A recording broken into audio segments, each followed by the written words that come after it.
Fixing the ESP or BAS warning light on Jeep and Chrysler, what that light really means and how to get your stability system back. That moment when your dashboard suddenly lights up with the ESP BAS warning can catch you off guard, especially if the vehicle still feels normal while driving. You're cruising, nothing seems off, but that light stays on. And now you're wondering if it's something small you can ignore or something that could actually affect your safety. The truth is, this is not just another warning light. It's your vehicle telling you that part of its safety system is no longer working the way it should. And here's the thing most people don't realize. When that light comes on, your car doesn't just lose a feature, it loses a layer of protection. Systems that help keep you stable during sharp turns, slippery roads, or emergency braking situations are either partially disabled or completely offline.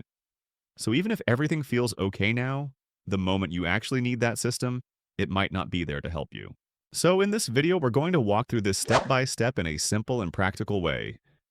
You'll understand what the ESP and BAS systems actually do, why that warning light comes on, the most common causes behind it, and how you can fix it yourself without guessing or wasting money. Let's get started. First, you need to understand what these systems are doing in the background while you drive. The ESP, which stands for Electronic Stability Program, is constantly monitoring how your vehicle moves compared to how you're steering it. If the system detects that the car is starting to slide or lose control, it quickly steps in and applies braking force to individual wheels to help correct the motion. Now imagine you're taking a corner and the rear of the car starts to slide outward.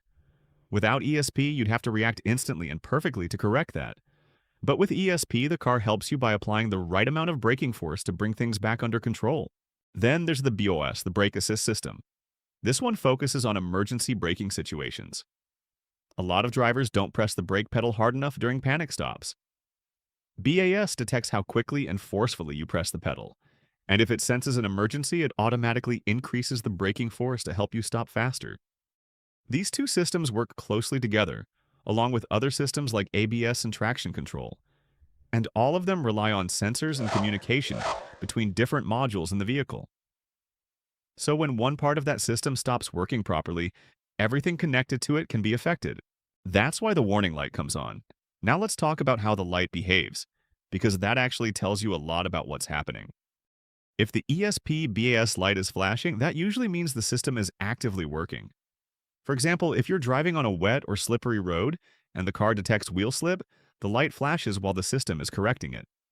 That's normal. But if the light stays on solid, that's when you have a problem.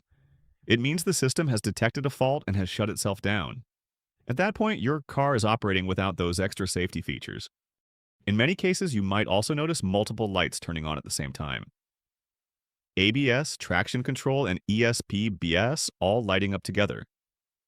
This happens because they all depend on the same sensors. When one fails, it affects everything. Before we continue, please like and share this video and subscribe. It helps the channel grow and keeps more practical repair guides like this coming your way. Now let's break down the most common causes of this issue, starting with one of the biggest troublemakers. The steering angle sensor is one of the most common reasons this warning light comes on.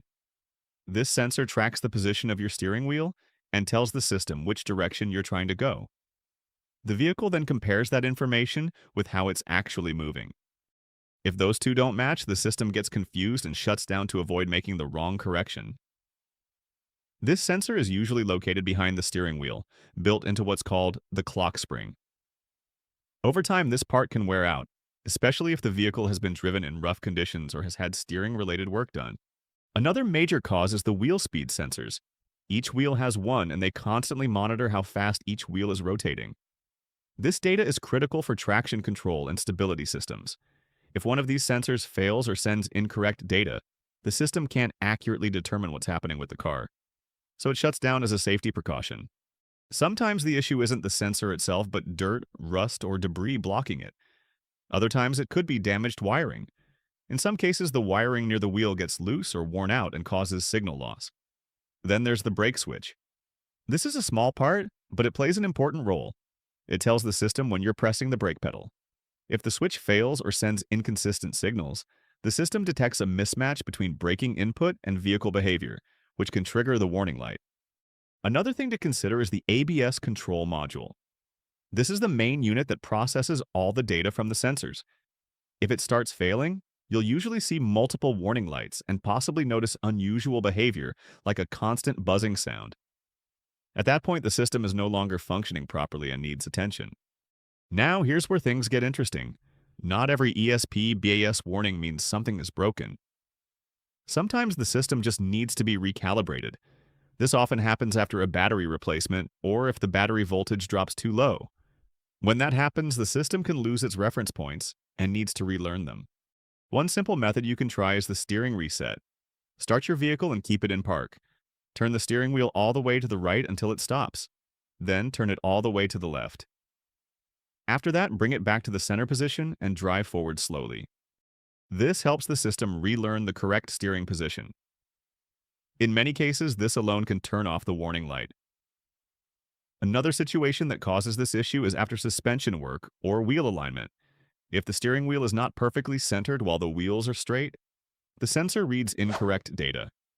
So even though the car drives fine, the system sees a mismatch and disables itself. Fixing that usually requires a proper alignment and recalibration. Let's also talk about something many people overlook: your battery. Modern vehicles rely heavily on electronics, and low battery voltage can cause all kinds of warning lights to appear. If your battery is weak or was recently disconnected, some systems may not initialize properly. So before assuming the worst, always check the battery condition and make sure it's fully charged and healthy. Now, when it comes to proper diagnosis, using a scan tool is one of the smartest things you can do. A basic scanner might not show these codes, so you need one that can read ABS and chassis systems. Once you pull the codes, you'll know exactly where the problem is coming from, whether it's a sensor, wiring issue, or a module fault. From there, you can decide whether it's something you can fix yourself or something that needs professional help. Now let's talk about what happens if you ignore this warning light. In normal driving, you might not notice anything wrong. The car will still move and the brakes will still work. But in an emergency situation, you lose that extra layer of control that helps keep the vehicle stable. That means longer stopping distances, reduced control on slippery roads, and a higher risk of losing control during sudden maneuvers. So even though it might seem like a small issue, it can become a serious safety concern when you least expect it. The good news is that many of these problems are easy to fix once you know what to look for. A simple sensor replacement, fixing a loose wire, or recalibrating the system can solve the issue without spending a lot of money. The key is to approach it step by step instead of guessing. Start with the simple things. Try the steering reset, check your battery, inspect the wheel areas for damaged wires or dirt buildup, then move on to scanning the system for codes. That way, you're solving the actual problem instead of replacing parts you don't need. This system is there to protect you. It's constantly working in the background to help you stay in control, especially in situations where quick reactions matter. So when it stops working, it's worth taking the time to fix it properly. One more thing that's really worth paying attention to is how your vehicle behaves over time after this warning light first appears. In many cases, the ESP BAS light doesn't just show up suddenly and stay on. It might come and go at first. Maybe it turns on while you're driving, then disappears after restarting the engine. That pattern is actually a big clue. What that usually means is that a sensor is starting to fail but hasn't completely stopped working yet. For example, a wheel speed sensor might send correct data most of the time, but occasionally drop out when it heats up or when you hit a bump. The system detects that inconsistency and temporarily disables itself. This is why it's important not to ignore intermittent warning lights. Today it might reset on its own, but tomorrow it could stay on permanently. Another thing to watch is how the steering feels. If your steering wheel is slightly off-center, even by a small amount, it can confuse the steering angle sensor. You might not notice it while driving, but the system is very sensitive to alignment. So if you've recently done any suspension work, changed tie rods, or even hit a pothole hard, it's a good idea to check your alignment. Something that's small can be the difference between a fully working system and a warning light that won't go away. Also, pay attention to your tires.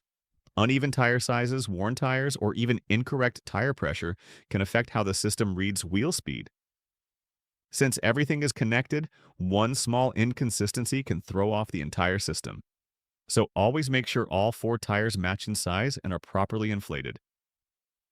At the end of the day, fixing the ESP BAS light is not always about replacing expensive parts. Most of the time, it's about understanding how the system works and catching small issues early before they turn into bigger problems. And if this video helped you understand what's going on and how to fix it, go ahead and like the video, share it with someone who might be dealing with the same issue, and subscribe for more simple, practical car repair guides just like this.